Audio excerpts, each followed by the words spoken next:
मजीद। मेरे इंतहाई वाजिबुल एहतराम काबिल इज़्ज़त एहतराम मोहतरम भाइयों बुजुर्गों,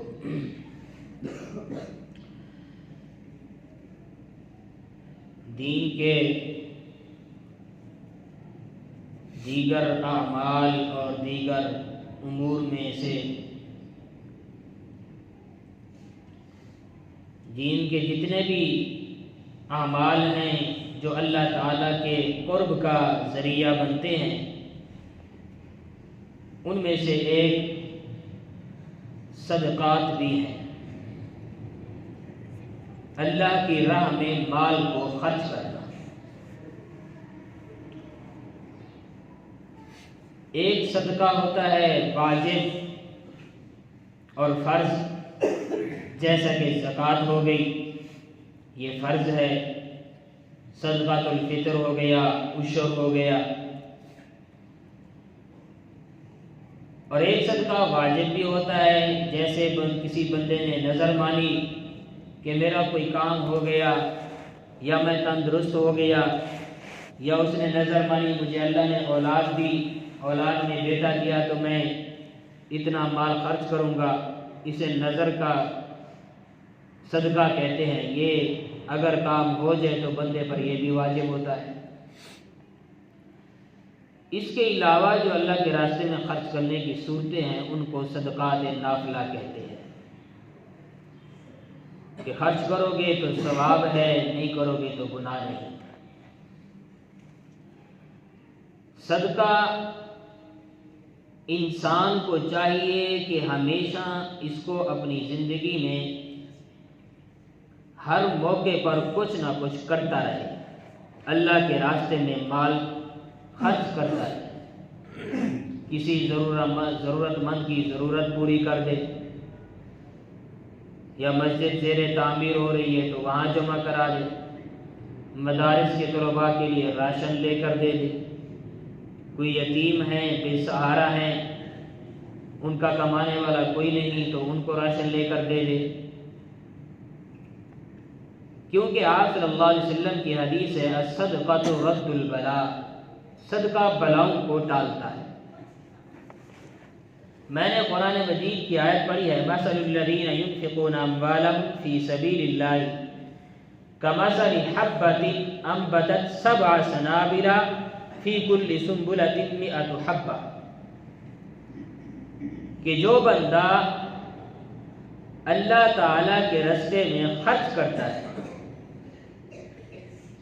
उसकी मिसाल ऐसी है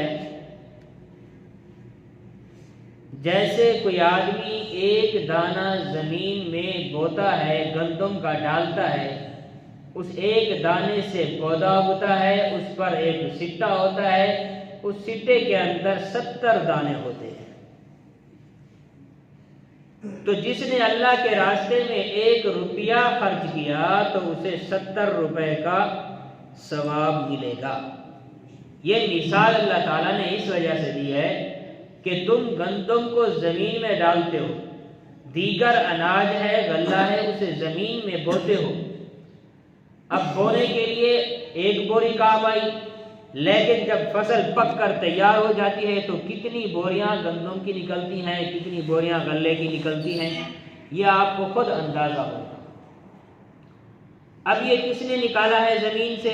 हमारा काम तो गंदम बोना था, पानी लगाना था, स्प्रे और खाद करना था।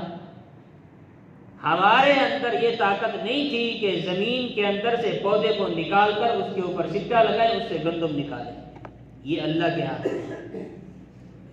तो जिस तरह अल्लाह ताला हमें एक दाने के बदले में पूरा एक 70 दानों वाला सिक्का देते हैं, इसी तरह जब बंदा अल्लाह के रास्ते में माल खर्च करता है तो फरमाया उसे भी 70 गुना ज्यादा सवाब मिलता है।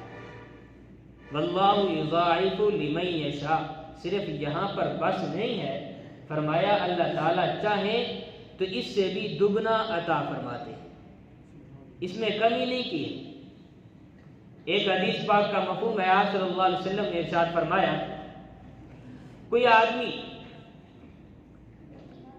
एक ऊँटनी अल्लाह के रास्ते में देगा, खर्च करेगा, कयामत के दिन अल्लाह ताला उसे जो अजर अता फरमाएंगे वो 70 ऊँटनियों के खर्च करने के बराबर होगा। अल्लाह के रास्ते में एक ऊँटनी दी है। और यहां पर बस नहीं है, कहीं अल्लाह ताला ने 10 गुना ज्यादा सवाब देने का बतलाया है, कहीं अल्लाह ताला ने 70,000 गुना ज्यादा देने का बतलाया है। और ये सौदा हमारे लिए घाटे का नहीं, बहुत ज्यादा नफे का सौदा है। मैंने हदीस पढ़ी शुरू में, सदका रद्दुल बला, कि सदका बलाओं को टालता है। यकीन माने अगर हम वक्तन फवक्तन सदका देते रहे, हकीकत यही है कि इस सदके की बरकत से आने वाली जो मुसीबतें होगी वो अल्लाह ताला हमसे टालते रहे। बहुत सारी मुसीबतों से हम बचते हैं। एक मरतबा एक सहाबी रसूल आप सल्लल्लाहु अलैहि वसल्लम से पूछा कि बेहतरीन सदका क्या है? आपने फरमाया कि बेहतरीन सदका वो है जो तंदुरुस्ती की हालत में दिया जाए। क्या मतलब? कोई बीमार हो गया, यार बीमार हो गया है, पहले अल्लाह के रास्ते में सदका, ये भी ठीक है, अच्छी बात है। मुसीबत के मौके पे पहले अल्लाह के रास्ते में माल खर्च करके अल्लाह से दुआ मांगना कि ऐ अल्लाह, इस सदके की बरकत से, इस सवाब की बरकत से इस मरीज को तंदुरुस्ती अता फरमा। ये भी ठीक है, ये भी आला काम है, लेकिन इससे भी ज्यादा आला ये है कि बंदा तंदुरुस्ती की हालत में सदका देता रहे। उसका फायदा ये होगा कि तंदुरुस्ती की हालत में जब सदका देगा, उस सदके की बरकत से मुसीबत उस पर आएगी नहीं, वो तंदुरुस्त ही रहेगा। हम देखिए सहाबे कराम के वाकयात, औलिया अल्लाह के वाकयात, के कितनी ज्यादा उन्होंने सदके के बारे में अपने आप को मुतहर्रिक रखा, अपने से ज्यादा दूसरे को तरजीह। सहाबा इकराम के बारे में वाकयात तो बहुत सारे हैं। फज़ाइल अमाल के अंदर एक मुख्तसर सा वाकया आता है। एक सहाबी के घर में किसी आदमी ने बकरी की सिरी जाकर दे दी कि ये पका कर खा लेंगे, जरूरतमंद है। उसके घर में जब बकरी की सिरी पहुंची, दिल में ख्याल आया जरूरत तो मुझे भी है, लेकिन मेरा हमसाया इससे इसका ज्यादा मुस्तहिक है, उसे मुझसे भी ज्यादा जरूरत है। ये जज्बा सहाबा कराम के अंदर था, हमें भी अपने अंदर ये जज्बा लाना चाहिए। उस सहाबी ने वो सिरी अपने हमसाये के घर में पहुंचा दी। उसको याद आया कि फलां सहाबी के घर में कई दिन उसे कुछ नहीं पका, उसने उसी के घर में भेज दी, चलो भाई ये पका कर खा लेंगे। इसी तरह उसने उसके घर में 7 घरों तक सिरी गई, फिर चक्कर लगाकर उसी पहले सहाबी के घर में वापस आ गई। एक दूसरे को अपने से ज्यादा मुस्तहिक समझा और उसी को अता कर दिया, उसी को दे दिया कि उसका भला हो जाए, हमारे खैर। मशहूर मारूफ वाक़या है, ग़ज़वा उहद के मौके पे एक सहाबी रसूल अपने चचाजाद भाई को ढूंढ रहे हैं कि भाई जख्मी होंगे तो उनको पानी पिलाऊंगा।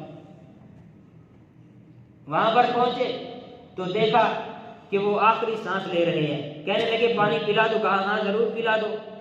अभी उसको पानी पिलाने के लिए झुके ही थे कि दूसरे सहाबी की आवाज़ उसके करीब जख्मी पड़ा था, वो भी पानी चाह रहा था।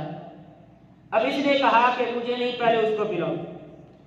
इस हालत में कि जो खुद जख्मी है उसे खुद ज्यादा जरूरत है पानी पी लो, पहले पी लो बाद में दूसरे को दूंगा, कहा कि नहीं पहले उसको पिलाओ।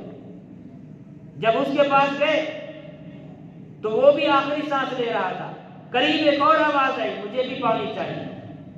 तो उसने कहा कि साथ वाले के पास जाओ।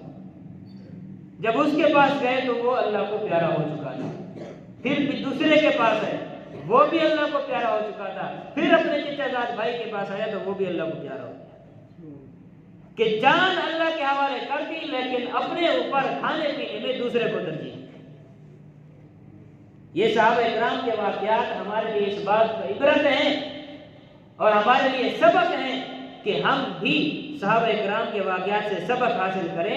कम अज कम अपने से पहले नहीं तो इतना तो जरूर ख्याल करें कि वो भी जरूरतमंद होगा, उसके घर तक भी कुछ पहुंचा दे। हजरत अबू ज़र गफ़ारी रज़ियल्लाहु ताला अन्हु बड़े ही, जिनको कुतुबुस सखा का लक़ब दिया जाता है, माल खर्च करने वाले, अपने पास जमा नहीं रखते थे, जो भी आता अल्लाह के रास्ते में ले लेते, जो भी आता अल्लाह के रास्ते में ले लेते। एक शख्स उनके पास गया, कबीला बनु सुलैम का आदमी था। हजरत अबू ज़र गफ़ारी ये आखिर उम्र के अंदर इन्होंने मदीना छोड़कर किसी और इलाके में रिहाइश इख्तियार कर ली थी और इनकी विरासत में माल और जायदाद कुछ भी नहीं था, जो आता खर्च कर देते। तो चंद ऊंट थे जिनका दूध वगैरह निकाल कर गुजरोकात चल रही थी। कबीला बनु सुलैम का आदमी गया कि भाई आप बड़े अल्लाह वाले हैं, सहाबी रसूल हैं, मुझे आप अपने पास बतौर चरवाहे के मुलाजमत पर रख लें। उन्होंने कहा कि भाई मेरा अपना खाना पीना मुश्किल से होता है। कहा कि जो कुछ आप कहें मुझे खिला दे, मुझे तनख्वाह की जरूरत नहीं। कहा ठीक है। अब शर्त ये लगाई हजरत अबू ज़र गफ़ारी ने कि जिस चीज का मैं कहूं मेरे माल में से तो बेआईनी ही उसी तरह आपने करना है, थोड़ी सी कमी कुताही नहीं करनी। मैं कहूं फलां माल खर्च करना है, तुमने मुझे ये मशवरा नहीं देना कि ये अच्छा है, फिलहाल ये ना दो ये दे दो, ये मशवरा भी मुझे नहीं देना। कबीला बनु सुलैम के आदमी ने कहा ठीक है ऐसा ही करेंगे। वक्त गुजरता रहा। एक मरतबा हजरत अबू ज़र गफ़ारी को किसी आदमी ने आकर बतलाया कि हजरत फलां जगह एक काफिला आया हुआ है जो इंतहाई मुस्तहक है, खाने पीने का उनके पास सामान भी नहीं।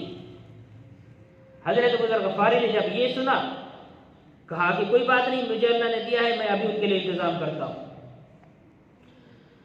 तो अपने उस चरवाहे को बुलाया जिसको अपने पास रखा था काम के लिए, कबीला बनु सुलैम का जो आदमी था, कि जाओ मेरे ऊंटों में से एक उम्दा ऊंट ले आओ और उसको ज़िबा करो। वो कबीला बनु सुलैम का आदमी कहता है मैं गया, जो सबसे आला ऊंट था, मोटा ताजा था, सेहत के एतबार से अच्छा था, मैंने उसको पकड़कर रेवड़ से बाहर निकाला कि इसी को ले जाता हूं। फिर मुझे ख्याल आया कि करना तो ज़िबा है और ज़िबा करके गोश्त ही मुस्तहकीन को खिलाना है, तो मैंने उसको छोड़कर जो उससे थोड़ा कम दर्जे का उम्दा था, बाकी तमाम जानवरों से उम्दा था लेकिन उस ऊंट से थोड़ा कम था, मैंने उसको पकड़कर ले लिया। हजरत अबू ज़र गफ़ारी ने जब देखा तो फरमाया कि तूने खयानत की है। वो शख्स समझ गया कि वाकई इनको पता चल गया है कि मैंने खयानत की है। फौरन गए, फिर उसी उनको पकड़ कर लाए जिसको पहले पकड़ा था। हजरत अबू ज़र गफ़ारी ने ऐलान किया कि भाई कोई ज़िबा करने वाला है तो अल्लाह की रज़ा के लिए इसको ज़िबा कर दे। अब ऊंट ज़िबा हो गया, गोश्त की बोटियां बन गई। कहा कि जाओ काफिले में कितने खानदान हैं, कितने आदमी हैं, गिन कर शुमार करके लाओ। वो शुमार करके जब लाए तो फरमाया कि सब के लिए बराबर गोश्त निकालो, मेरा भी उतना हिस्सा निकालो जितना दूसरों का निकालो। चाहते तो अपने लिए ज्यादा निकाल सकते थे कि भाई ऊंट मेरा था, मैंने ज़िबा कराया, लेकिन कहा नहीं, जितना दूसरों के लिए हिस्सा निकालो उतना ही मेरे लिए हिस्सा निकालो। सबके लिए बराबर तकसीम किया गया, जितना जितना हिस्सा आया सबको दे दिया गया। हजरत बुजुर्ग गफ्फारी का जो हिस्सा निकला वो भी उनको दे दिया। अब खुद देखें कि फकरा में तकसीम करना था, लेकिन फिर भी उम्दा ऊंट निकलवाया, थोड़े से कम दर्जे का भी बर्दाश्त नहीं किया। अब आगे एक तरह अमल देखें,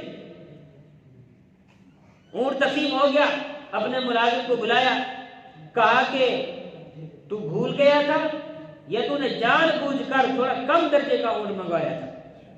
उसने कहा कि जी मैं भूला नहीं था, मैंने जब ऊंट देखा तो मैंने ये समझा कि ये ऊंट ज्यादा सेहतमंद है और इसको ये सवारी के काम भी आ सकता है, वैसे भी ज़िबा करके खिलाना है, इसलिए थोड़े कम दर्जे का निकाला कि ये आपकी जरूरत के काम आएगा। हजरत बुजुर्ग गफ्फारी ने कहा कि सिर्फ मेरी जरूरत के लिए तुमने उम्दा ऊंट को छोड़कर थोड़ा सा कम दर्जे का ऊंट निकाला है? कहा कि हाँ, सिर्फ आपकी जरूरत के लिए। उसी वक्त उसको कहा कि यहाँ से चले जाओ, तुम मेरे यहाँ मुलाजमत नहीं कर सकते। सदके का माल है, नफली सदका है, लेकिन कहा कि अल्लाह के रास्ते में उम्दा माल खर्च करूंगा, थोड़ा माल खर्च नहीं करूंगा। लन तनालुल बिर्रा हत्ता तुनफिकू मिम्मा तुहिब्बून। अल्लाह ने फरमाया कि नेकी करना चाहते हो तो अल्लाह के रास्ते में वो माल खर्च करो जो तुम्हें सबसे ज्यादा पसंदीदा हो। हमारे उस्ताद थे, वो हमें बतलाते थे कि इंसान अगर अपनी माहाना आमदनी में से भी तरतीब बना ले सदके की, तो इससे उसको परेशानी कभी नहीं आएगी।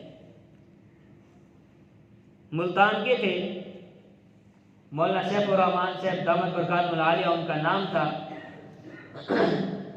तो उनको देखकर मैंने भी यही काम किया। उस्तादी की जेब में एक शापर होता था। मौलवी आदमी थे, अमूमन कोई ना कोई आदमी मौलवी साहब की जेब में 500,000 डाल देता है। तो कहते थे कि मैं जहां बयान करने जाता हूं कोई मेरी जेब में कुछ पैसे डाल दे, तो मैंने एक हिस्सा मुतय्यन किया हुआ है कि 20वां हिस्सा 40वां हिस्सा अल्लाह के रास्ते में देना है। तो जो भी जितना देता है उसी हिसाब से वो अल्लाह का हिस्सा निकाल कर उस छापर में डाल देता। यकीन माने उस्ताद जी कहते हैं कि आप जो मैं माहाना अल्लाह के रास्ते में खर्च का हिस्सा निकालता हूँ वो 15 से 20,000 अल्लाह के रास्ते में निकल जाता है। मैंने यही तरतीब बनाई, जब मुझे कुछ ना कुछ मिल जाता यही निकालता था। शुरू में माहाना जो मैं निकालता था वो 100 और 500, 100 और 200 होते थे बस। आज अल्हम्दुलिल्लाह अल्लाह के फज़ल करम से मैं ये सिर्फ इसलिए बता रहा हूँ कि आपके दिल में भी ये ख्याल आए, आप इस तरतीब पर चलें, ये बेहतरीन तरतीब है सदका करने। इसका अजर मैंने अल्लाह से लेना है, मैं दिखलावा नहीं कर रहा, लेकिन बतौर तरतीब के बता रहा हूँ। आज अल्हम्दुलिल्लाह मैं जो अपनी माहाना आमदनी में से अल्लाह के हिस्से में निकालता हूँ वो 1500 2000 निकाल दे सदके का। मैंने दिल में मुतय्यन किया हुआ है 20वां हिस्सा अल्लाह के रास्ते में देना है। आप 20वां निकालें, आपकी माहाना आमदनी 20,000 है, 20वां अल्लाह के हिस्से में 1000 आएगा, 40वां निकालेंगे 500 आएगा। ये अल्लाह के रास्ते में जरूर देने की नियत करें। हकीकत आप जब इस पर अमल करना शुरू करेंगे, यकीन जाने कि आपको इतने फवायद नजर आएंगे कि जिसकी इंतहा नहीं। कभी आपको किसी से पैसे उधार मांगने की जरूरत नहीं है। और हाँ, जब अल्लाह के रास्ते में सदका करें, इसके लिए जरूरी नहीं कि हमें दुनिया में बदला मिले। बाज़ दफा आखिरत में अल्लाह ताला उसको ज़ख़ीरा कर लेते हैं, फिर आखिरत का बदला तो 70,000 गुना ज्यादा होगा दुनिया से भी। हम अल्लाह के रास्ते, हम जो खाते, एक मरतबा एक बुजुर्ग के पास एक आदमी गया तो कहने लगा कि ये हमें क्या बचता है जो हम सदका करते हैं। उस आज बुजुर्ग ने फरमाया कि जो सदका करते हैं हमें बचता भी वही है, बाकी तो हम खा जाते हैं। अल्लाह के रास्ते में दिया, हमारे लिए अजर लिखा गया, कयामत में हमें उस अजर का फल मिलेगा। लन तनालुल बिर्रा हत्ता तुनफिकू मिम्मा तुहिब्बून। ये आयत जब नाजिल हुई ना, आप सल्लल्लाहु अलैहि वसल्लम ने सहाबे कराम को सुनाई कि लोगों, अल्लाह के रास्ते में वो माल खर्च करो जो तुम्हें सबसे ज्यादा महबूब हो, पसंदीदा। हजरत अबू तलहा रज़ियल्लाहु तआला अन्हु सहाबी रसूल हैं, वो सुन रहे थे। उनका एक बाग था जो बहुत मशहूर भी था और बहुत बड़ा बाग था, और उनको सबसे ज्यादा मोहब्बत अपने बाग से थी। हर साल कई ज्यादा टनों के हिसाब की मालियत का उससे फल निकलता और वो फल बेचकर अपना गुजर-औकात चला रहे थे। जब ये आयत नाज़िल हुई कि अल्लाह के रास्ते में अपना सबसे ज्यादा महबूब माल खर्च करो, तो हज़रत अबू तलहा मेरे पैगंबर की खिदमत में चले गए। या रसूल अल्लाह, आज मैंने आयत सुनी है, लिहाजा मैं अल्लाह के रास्ते में इसको खर्च करना चाहता हूँ। आपने फरमाया, आपने बहुत ही बेहतरीन सोचा है अल्लाह के रास्ते में अपना महबूब बाग खर्च करने की, क्योंकि हुजूर को भी मालूम था अबू तलहा अपने इस बाग से बहुत मोहब्बत करते हैं। तो रिवायात के अंदर आता है कि आप सल्लल्लाहु अलैहि वसल्लम ने फरमाया, ऐसा करो, इस बाग को अपने तमाम रिश्तेदारों में तकसीम कर। सहाबे कराम तो हमें, उनकी जिंदगी तो हमें ये सबक देती है कि हम अपनी महबूब से महबूब चीज अल्लाह के रास्ते में खर्च करें। तो इसलिए आज दिल के अंदर ठान लें, हाँ एक बात, जरूरी नहीं कि माल ही खर्च करना है। सदका खर्च करने के मतलब ये नहीं कि सिर्फ माल अल्लाह के रास्ते में खर्च करना है, ये बात ध्यान में रखें। हमारे उलमा फरमाते हैं, किसी ने सुबहान अल्लाह भी कह दिया तो ये भी सदका है। किसी आदमी को अल्लाह ने कुव्वत और ताकत दी है, एक कमजोर है, उससे वजन नहीं उठाया जा रहा, ये जाता है उसका वजन उठा के अपने कंधे पे रख के उसके घर तक पहुंचाता है, फरमाया ये भी सदका है। किसी आदमी को देखो, अल्लाह ने उसको अकल और दानिशमंदी ज्यादा दी है, समझदारी ज्यादा दी है, तो फरमाया कि ये भी सदका है कि कोई उससे मशवरा लेने आए तो उसको अच्छे से अच्छा मशवरा दे जो उसकी शायान शान हो और उस पर अमल करते हुए उसको फायदा दे, ये भी सदका है। किसी को कुरान मजीद लेकर दे दिए, ये भी सदका है। कुरान मजीद पढ़ा दिया, ये भी सदका है। किसी को देखा थोड़ा उल्टा काम कर रहा था, उसको रोक दिया, भाइयों ये बुराई का काम है, ये गुनाह का काम है, गुनाह से रोकना ये भी सदका है। किसी को नेकी की तरगीब देना ये भी सदका है। इसलिए अपने दिल के अंदर ठान लें कि हम हमेशा अल्लाह के रास्ते में जितनी तौफीक होगी, जरूरी नहीं है 1000, 2000, 3000, 10,000, जितनी फराइज वो जरूरी है अदा करने। अगर वो अदा नहीं करेंगे जो सदकात फर्ज हैं, तो उनके बारे में क़यामत के दिन पकड़ होगी। ये सदकात नाज़िला की बात कर रहा हूँ, इनको अपने दिल के अंदर बिठाएं और इनकी अहमियत जानें। जितना हो सके जरूरतमंद ढूंढ कर उस तक पहुँचाएं। जब जरूरतमंद की जरूरत आप पूरी कर देंगे, यकीन जाने उसके दिल से जो दुआ निकलेगी वो जरूर आपके लिए कबूल होगी। तो इसके लिए इंशाअल्लाह सारे साथी कोशिश करेंगे ना, अल्लाह ताला मुझे भी और आप हजरात को भी खूब अल्लाह के रास्ते में खर्च करने की तौफीक अता